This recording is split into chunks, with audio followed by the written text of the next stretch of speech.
Hai, selamat datang kembali di Nonton Lagi Channel. Bagaimana nih kabar kalian? Semoga baik-baik saja ya.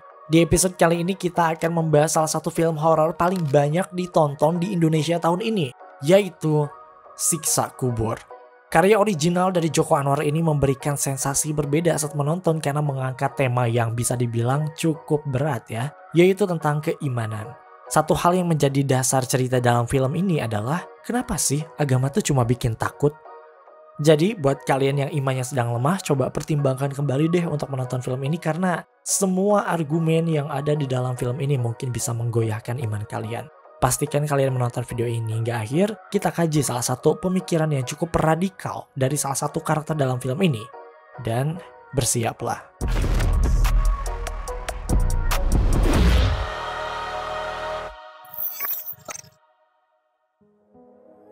Siksa Kubur menceritakan tentang Sita dan Adil yang pada awalnya dibesarkan dalam sebuah keluarga bahagia. Mereka memiliki sepasang orang tua yang sangat menyayangi dan sanggup melakukan apapun untuk melindungi mereka. Setidaknya hingga bom bunuh diri itu terjadi. Suatu siang yang cerah, orang tua Sita dan Adil menjadi korban bom bunuh diri dekat toko roti milik mereka. Sita dan Adil melihat dengan kepala mereka sendiri bagaimana bom itu telah menghancurkan tubuh kuat kedua orang tuanya. Disinilah titik awal lika-liku kehidupan baru Sita dan Adil. Setelah kedua orang tuanya meninggal, mereka hidup di sebuah pesantren. Alih-alih agamanya semakin kental, salah satu karakter dalam film ini justru malah semakin terkikis keimanannya. Sita ini merasa agama itu hanya membuat takut dan ini menjadi penyebab orang lain mengalami kesialan. Bukan tanpa alasan, usut punya usut, rupanya pelaku bom bunuh diri yang menewaskan kedua orang tuanya ternyata sedang dalam keadaan takut dan berikrar untuk melakukan jihad. Pelaku bom bunuh diri itu sejak awal terlihat selalu mengenakan earphone di telinganya. Bukan lagu koplo yang ia dengarkan, bukan pula podcast Agus versus Tehnovi, tapi yang ia dengarkan adalah rekaman yang ia percaya berasal dari orang yang sedang mendapatkan siksa kubur. Pelaku itu melakukan bom bunuh diri demi jihadnya, memperingati semua orang bahwa siksa kubur, bahwa akhirat itu adalah nyata. Sita yang menjadi korban malah muak, makanya dari sini Sita menganggap bahwa agama itu ya hanya bikin orang takut hingga membuat orang lain mendapat sial. Ya, seperti yang terjadi pada kedua orang tuanya. Gara-gara satu orang yang mendengarkan rekaman siksa kubur, orang lain jadi korban. Orang lain yang harus meregang nyawa. Gak kebayang ya kalau waktu itu si pelaku bukan dengerin rekaman siksa kubur, tapi dengerin lagu Bernadia. Mungkin kejadiannya gak bakalan kayak gini. Dari sanalah, Sita memiliki tekad untuk dikubur bareng orang yang paling berdosa. Ia hanya ingin membuktikan apakah siksa kubur itu adalah nyata. Dan jika memang itu tidak terjadi, ia ingin memberitahu semua orang bahwa tidak ada yang namanya siksa kubur, neraka, surga, akhirat, atau hari kiamat. Dengan itu, tidak ada lagi orang yang takut hingga melakukan aksi bodoh kayak bom diri atas nama jihad sehingga merugikan orang lain seperti yang terjadi pada kedua orang tuanya. Nah, dari semua pertanyaan yang berusaha digoreng dalam film ini, ada satu pertanyaan dan keraguan Sita pada agama yang menurut kita cukup menarik untuk dibahas, yaitu kenapa sih agama tuh cuma bikin takut?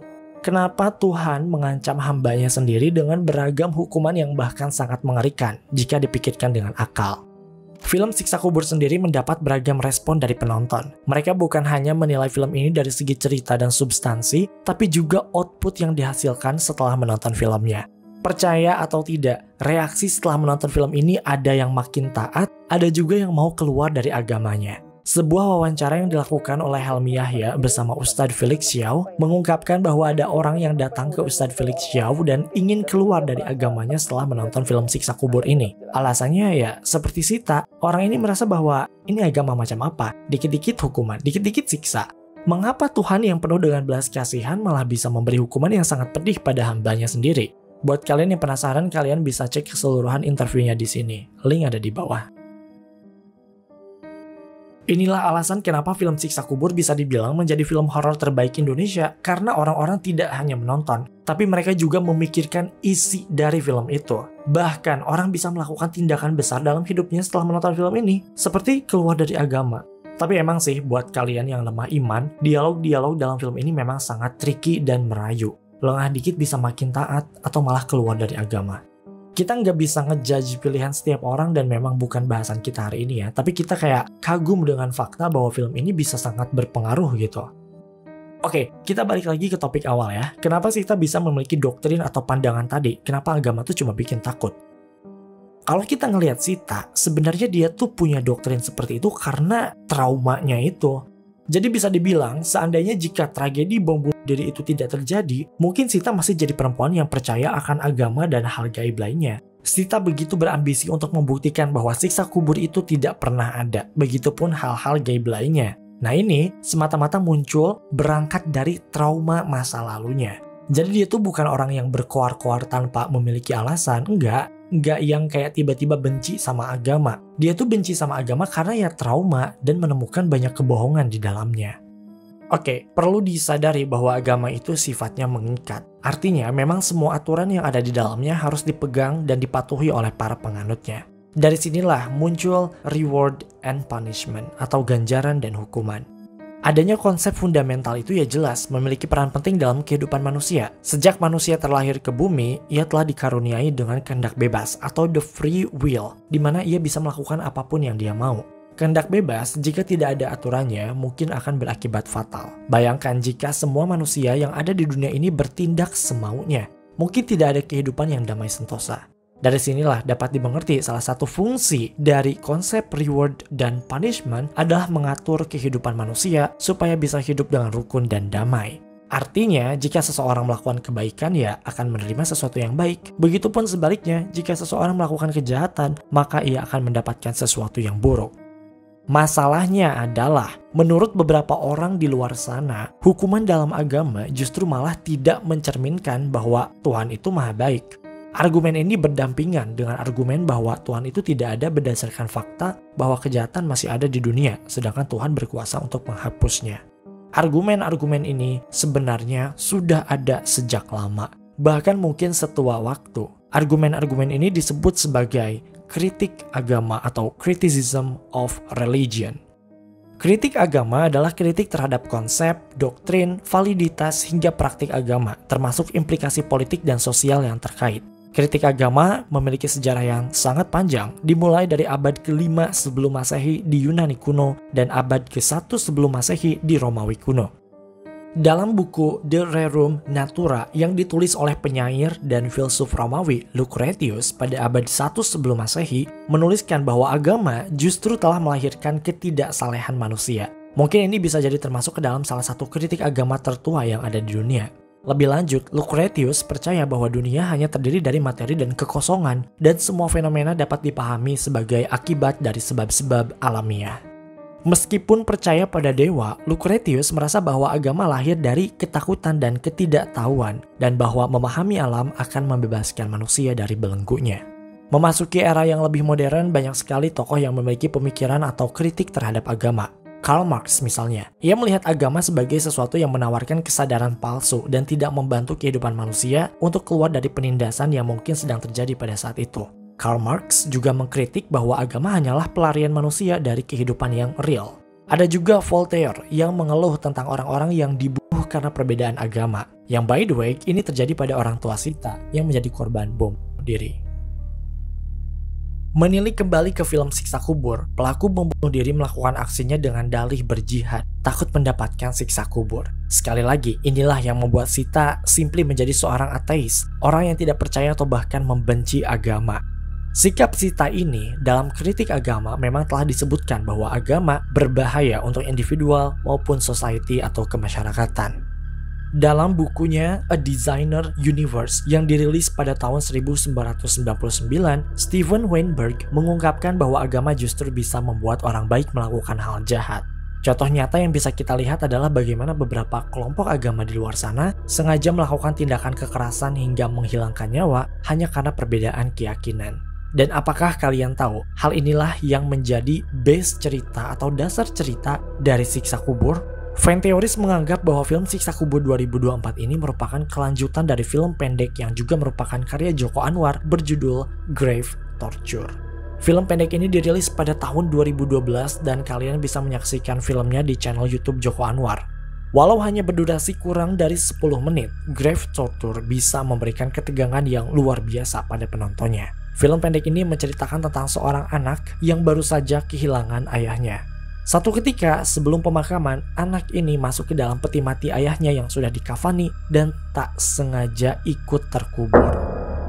Di sana anak itu dengan jelas bisa melihat dengan mata kepalanya sendiri ketika sang ayah mendapatkan siksa maha dahsyat atau siksa kubur. Mengingat bahwa diceritakan si ayahnya ini adalah seorang pembunuh. Nah, fan teoris beranggapan bahwa pria berjaket tebal yang ada dalam film opening Siksa Kubur adalah anak kecil yang ada dalam film pendeknya. Jadi, anak kecil dan orang dewasa ini adalah satu orang yang sama. Ini menjadi masuk akal mengingat bahwa si pria berjaket tebal dalam film panjangnya tahun 2024 memang sejak awal digambarkan sebagai orang yang takut pada siksa kubur. Dia masuk ke dalam toko sambil mendengar rekaman orang yang dipercaya sedang mendapat siksa kubur. Dan pada akhirnya apa yang dia lakukan? Meledakkan toko di sebelahnya yang dianggap tidak seagama dengannya. Dia melakukan bom bunuh diri itu hingga menyebabkan kedua orang tua Sita meninggal dunia.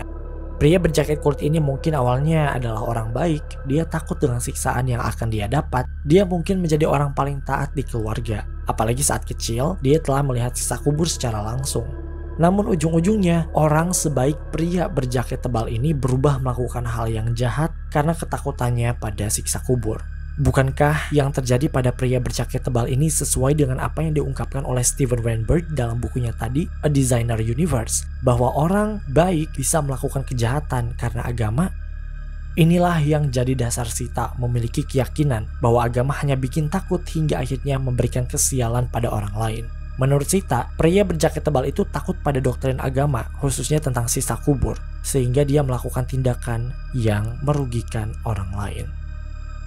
Pada akhirnya, film Siksa Kubur ditutup dengan ending yang mengejutkan bahwa ternyata siksa kubur itu memang benar-benar ada. Tokoh utama kita, Sita, telat menyadarinya sehingga saat ia keluar dari kuburan, malaikat sudah datang menemuinya dengan pertanyaan, "Siapa Tuhanmu?" Sungguh film yang sangat memorable.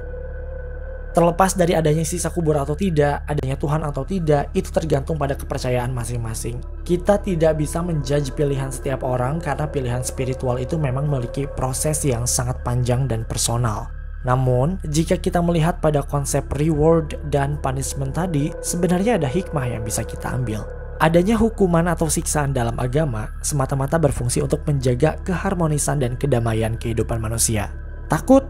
Wajar. Siapa sih yang mau disiksa? Tapi mungkin kita bisa melihat sisi positifnya bahwa apa yang dilarang oleh Tuhan pasti ujung-ujungnya adalah yang terbaik untuk kita.